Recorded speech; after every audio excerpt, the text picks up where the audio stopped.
Selamat pagi buat anak-anak ibu yang hari ini masih tetap belajar di rumah, tetap semangat, tetap berdoa semoga corona ini cepat berlalu. Nah, pagi ini kita akan belajar tematik, ya tepatnya kita akan belajar tema 2 dengan judul temanya adalah persatuan dalam perbedaan. Nah, kali ini kita akan belajar tentang pelajaran IPA ya. Kita akan memasuki pelajaran IPA. Anak-anak ibu boleh buka buku LKS-nya halaman 13 ya. Boleh buka bukunya halaman 13. Nah, pada halaman 13 itu buku LKS halaman 13 ya. Habitat dan cara tumbuhan melindungi diri. Nah, sebelum kita masuk habitat dan cara tumbuhan untuk melindungi diri, kali ini Ibu akan menjelaskan tentang adaptasi. Adaptasi itu adalah penyesuaian diri terhadap lingkungannya. Apa itu adaptasi? Adaptasi itu adalah kemampuan atau kecenderungan makhluk hidup dalam menyesuaikan diri dengan lingkungan baru untuk dapat tetap hidup dengan baik. Nah, itu yang dikatakan dengan adaptasi. Nah, berdasarkan habitatnya, berdasarkan tempat hidupnya, lingkungannya, tumbuhan itu dibagi menjadi beberapa bagian ya. Ada 4 bagian jenis-jenis tumbuhan itu dan memiliki ciri-ciri tertentu. Nah, kali ini kita akan bahas tentang ciri-ciri tumbuhan yang hidup di lingkungan tertentu. Yang pertama, ada dikatakan dengan tumbuhan hidrofit. Apa itu tumbuhan hidrofit? Ya. Tumbuhan hidrofit itu adalah tumbuhan yang hidup di air ya. Hidrofit itu adalah tumbuhan yang hidup di air. Apa contoh tumbuhan hidrofit? Nah, ini dia. Pasti anak ibu udah kenal dengan tumbuhan ini. Tumbuhan ini sering kita jumpain di kolam. Nama tumbuhan ini adalah tumbuhan teratai. Nah, bagaimana ciri-ciri tumbuhan hidrofit ini? Yang pertama, banyak batang dan akar berongga hingga mengapung di air ya. Batang dan akarnya berongga sehingga tumbuhan ini mampu mengapung di air. Yang kedua, berdaun lebar dan tipis. Daun tumbuhan yang hidup di air adalah lebar dan tipis. Mengapa daunnya lebar dan tipis?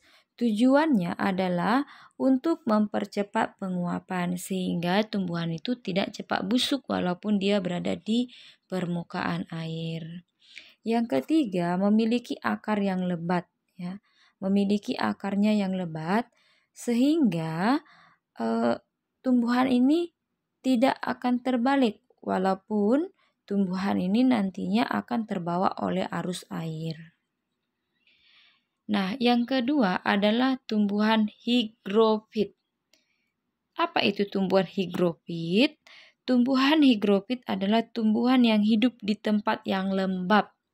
Tempat yang lembab, tidak kering dan juga tidak di dalam air, tapi antara tumbuhan itu yang hidupnya itu di tempat yang seperti tempat yang becek ya. Itu namanya tumbuhan hidrofit, tempat yang lembab. Apa itu contohnya? Contohnya adalah tumbuhan paku. Pasti anak-anak ibu udah kenal dong namanya tumbuhan paku ya. Seperti gambar ini. Bagaimana ciri-ciri tumbuhan higrofit itu? Yang pertama, memiliki akar, batang, dan daun. Ya, ada akar, batang, dan daun. Nah, pada ujung daun itu memiliki yang namanya hidatoda. Hidatoda itu berfungsi sebagai tempat terjadinya gutasi. Ya, gutasi itu menggulung ya ujung daun paku ini kalau dia misalkan pada panas matahari, dia akan menggulungkan daunnya itu namanya gutasi. Yang ketiga, daunnya itu lebar dan tipis. Tujuannya untuk apa? Yaitu untuk mempercepat penguapan. Mengapa tumbuhan itu harus mempercepat penguapannya? Agar tumbuhan itu tidak busuk, karena tumbuhan ini hidup di tempat yang lembab. Tempat yang lembab artinya tempat yang kaya akan air ya, kaya akan air atau air melimpah. Nah, selanjutnya yang ketiga adalah tumbuhan xeropit. Apa itu tumbuhan xeropit? Tumbuhan xeropit itu adalah tumbuhan yang hidup di tempat yang kering ya. Tempat yang kering contohnya tumbuhan yang hidup di padang gurun. Padang gurun adalah tempat yang kering. Apa contoh tumbuhan yang sering kita lihat di padang gurun? Ya, benar, kaktus. Nah, ini adalah tumbuhan yang sering hidup di padang gurun. Nah, bagaimana ciri-ciri tumbuhan hidup di padang gurun? Yang pertama, memiliki daun yang sempit, ya, daunnya sempit, kecil, dengan jumlah stomatanya atau mulut daunnya itu sedikit. Sehingga, ya, tujuannya kenapa daunnya stomata pada daun sedikit, yaitu untuk menghindari penguapan yang berlebihan, ya. Artinya dia berusaha agar tidak sering membuang air, ya, atau melakukan penguapan sehingga tumbuhan itu bisa bertahan hidup. Karena di padang gurun itu susah air ya, sulit untuk mendapatkan air. Jadi dia berusaha untuk menghemat dengan cara mengurangi penguapannya. Yang kedua adalah daunnya termodifikasi.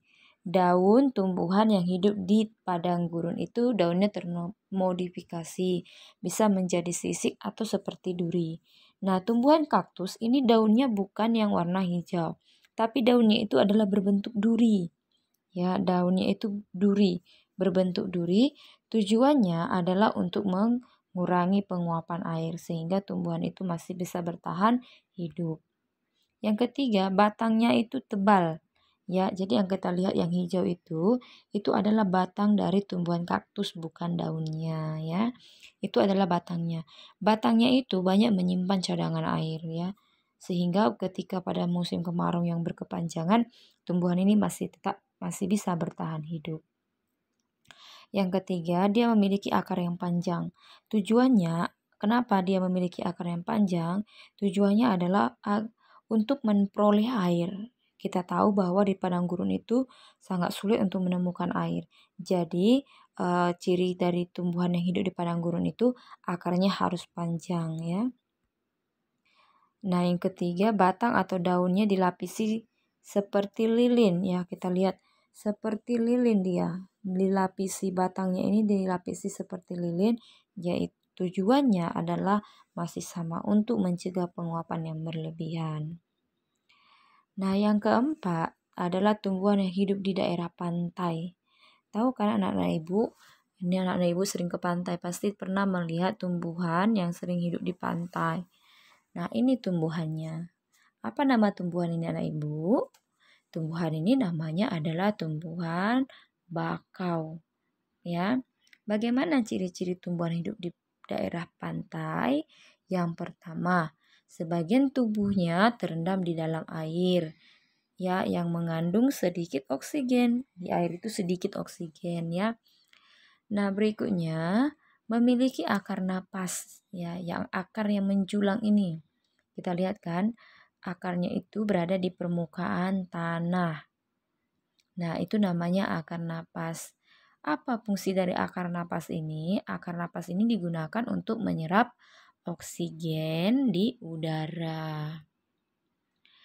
Nah, selanjutnya kita akan membahas cara tumbuhan itu melindungi dirinya. Nah, bagaimana cara tumbuhan itu melindungi diri? Nah, tujuan utama tumbuhan ini melindungi diri adalah untuk mempertahankan hidupnya ya. Untuk mempertahankan hidup. Tumbuhan ini melindungi diri dari mana? Dari musuhnya. Nah, di sini ada beberapa tumbuhan yang melindungi dirinya dengan berbagai cara. Nah, yang pertama ada bambu. Bambu mempunyai bulu-bulu yang halus dan tajam. Ya, bulu-bulu yang halus dan tajam. Bulu yang tajam itu terdapat pada batangnya. Nah, bulu tersebut melekat kuat dan dapat menyebabkan gatal. Jadi kalau ada mangsanya datang untuk memegang bulu ini, maka dia akan merasa gatal oleh bulu-bulu bambu itu. Yang kedua adalah kelapa. Kelapa, kita tahu ya, kelapa itu memiliki cangkang yang keras. Cangkang yang keras itu fungsinya adalah untuk melindungi bagian dari isi kelapa tersebut. Yang ketiga adalah gadung. Tumbuhan gadung ini melindungi dirinya yaitu dengan memproduksi racun di tubuhnya. Yang ketiga adalah bunga bangkai. Bunga bangkai melindungi dirinya dengan mengeluarkan aroma yang tidak sedap atau aroma yang berbau sangat menyengat seperti bangkai, sehingga hewan atau binatang yang ingin memangsanya akan pergi karena bau tersebut. Yang berikutnya adalah nangka. Tumbuhan nangka itu melindungi dirinya adalah dengan memanfaatkan getahnya.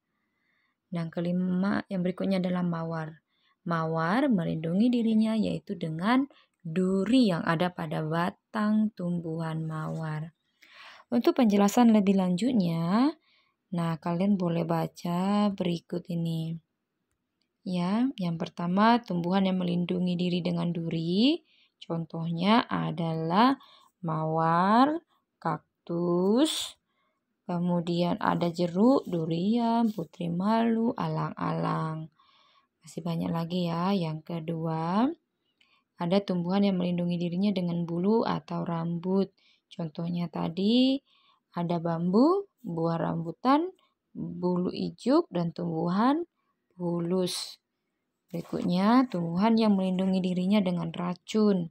Contohnya adalah tanaman kecubung, tanaman jarak, dan tanaman upas. Yang berikutnya, tumbuhan yang melindungi diri dengan getahnya. Tadi ada nangka, sau, dan sukun. Berikutnya, tumbuhan yang melindungi dirinya dengan kulit atau cangkang yang keras, seperti kelapa, durian, salak, dan juga buah sawit. Berikutnya, tumbuhan yang melindungi dirinya dengan aroma yang berbau yang tidak sedap, yaitu bunga bangkai.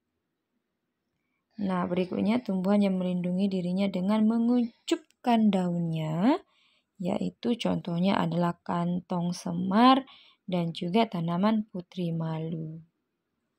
Nah, demikianlah penjelasan Ibu kali ini tentang adaptasi